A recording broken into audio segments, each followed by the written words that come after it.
frères et mes chères sœurs, salam alaikum wa rahmatullahi wa barakatuh. Nous allons parler aujourd'hui de cet épisode des valeurs de jeûne du mois de Ramadan. Le mois de Ramadan est un mois de miséricorde et l'enrichissement de foudre de l'enfer. Le mois de Ramadan, Allah subhanahu wa ta'ala a promis une grande récompense à celui qui observe le jeûne. Et cela, le messager dit, toute offre du fils d'Adam lui revient, à exception de jeûne qui me revient. Et moi j'assure la récompense. Hadith rapporté par Muslim et par Bukhari et Muslim.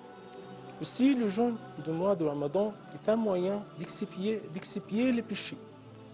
En effet, le prophète sallallahu alayhi wa sallam a dit, celui qui jeûne le mois de Ramadan avec foi et en espérant la récompense, ses péchés précédents sont pardonnés. Ce hadith rapporté par Al-Bukhari et Muslim. La laine des jeûneurs est plus agréable à Dieu, à Allah subhanahu wa ta'ala, que l'odeur du musc. À cet égard, le prophète sallallahu alayhi wa sallam a dit, je jure par celui qui détient mon âme dans sa main, la laine de jeûneur est plus parfumée auprès d'Allah que l'odeur du musc. Ce hadith rapporté par Al-Bukhari. Aussi, le jeûne du mois de Ramadan permet d'effacer les péchés. À ce propos, le prophète sallallahu alayhi wa sallam a dit, les 5 prières obligatoires, le vendredi jusqu'au vendredi suivant, et le mois de Ramadan jusqu'à celui qui le suit, sont des actions qui expient les péchés commis. Entre elles, tant que l'on évite les grands péchés. C'est un hadith rapporté par Muslim.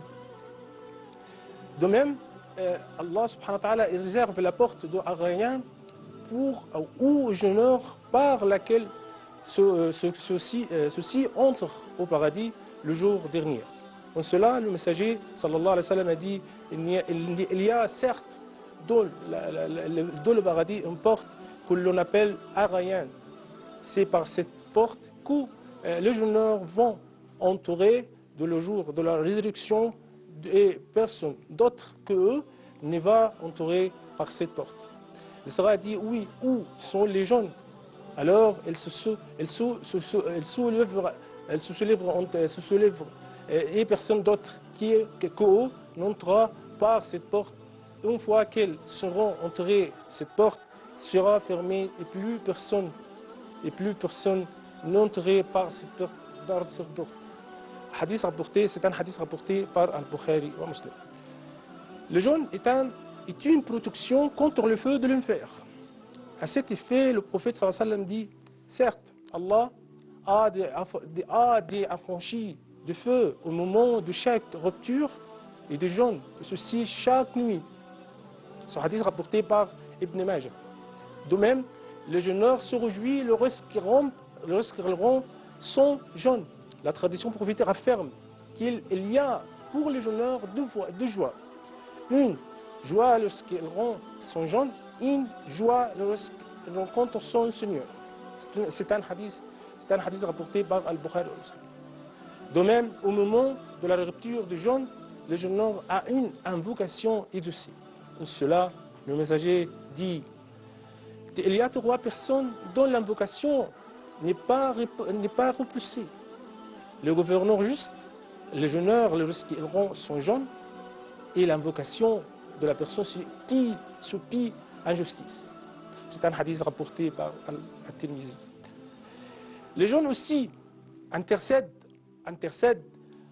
en faveur du fidèle au jour du jugement. Abdullah ibn Omar rapporte que le prophète sallallahu alayhi wa sallam a dit, les jeûnes et le Coran intercèdent en faveur du fidèle au jour de la résurrection. Le jeûne dit, ô mon Seigneur, je l'ai privé de sa nourriture et de son désir. Permets-moi d'intercéder pour lui. Le Coran dit également, je l'ai privé de dormir. Permets-moi d'intercéder pour lui. Alors il intercède. Hadith rapporté par Ahmed. Également, le jeûne est un repas contre le fait de commettre les péchés. Donc cela, le prophète sallallahu alayhi wa sallam, le prophète sallallahu alayhi wa sallam dit, le jeûne est une protection par laquelle les serviteurs se protègent du feu. Ce hadith rapporté par Al-Bukhari. Mes chers frères et mes chères sœurs, c'est tout cela, les valeurs et les vertus du jeûne du mois de Ramadan. Wassalamu alaikum wa rahmatullahi wa barakatuh.